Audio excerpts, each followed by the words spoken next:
Chirac l'Africain, aucun de ses prédécesseurs à l'Élysée n'avait eu droit à un tel surnom. Aucun de ses successeurs ne peut encore y prétendre.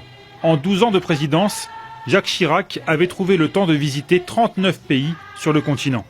Jacques Chirac ne trichait pas avec ses sentiments. Il aimait passionnément l'Afrique et passionnément les Africains.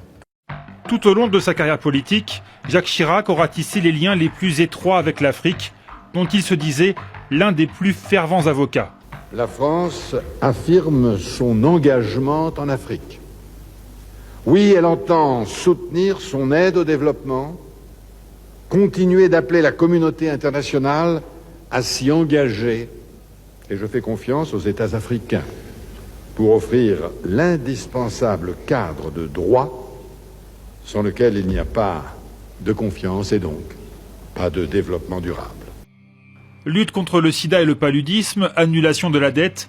Quand la France de Jacques Chirac plaidait en faveur de ses anciennes colonies africaines auprès du FMI ou de la Banque mondiale, elle bénéficiait en retour de leur indéfectible soutien diplomatique.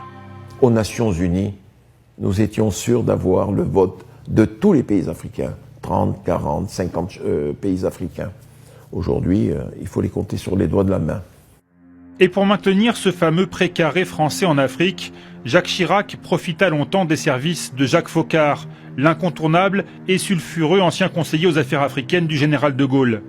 Aussi, quand la stabilité politique du continent ou les intérêts des entreprises françaises étaient menacés, les grands principes démocratiques passaient soudain au second plan. Et la phrase qu'on a retenue le plus d'ailleurs dans l'histoire de Jacques Chirac l'Africain, c'est « l'Afrique n'est pas mûre pour la démocratie ».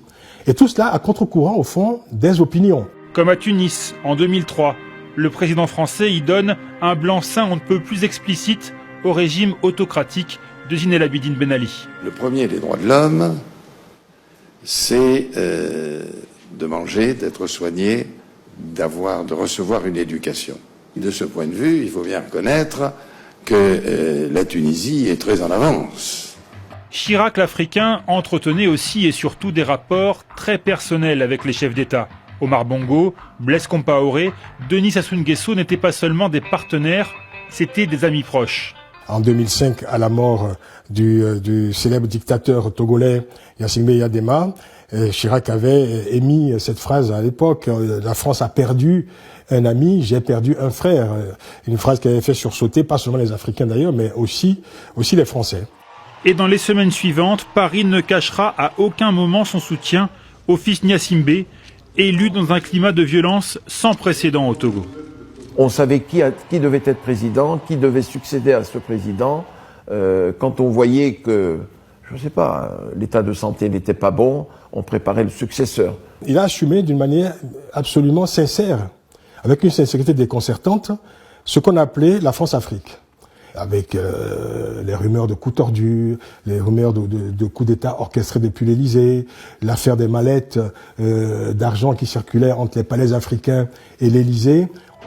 Jacques Chirac enverra aussi plusieurs fois l'armée française sauver des régimes amis, en Centrafrique en 1996 ou au Tchad en 2006. Mais en pleine guerre civile ivoirienne, le gendarme de l'Afrique est pris entre deux feux. En 2003, la médiation française est un échec. Quand Jacques Chirac fait ses adieux aux Africains au sommet France-Afrique de Cannes en 2007, la donne a changé. La vision chiracienne héritée de la guerre froide a fait long feu. Dans un monde multipolaire, l'influence de Paris s'effrite. Les relations entre la France et le continent entrent dans une nouvelle ère.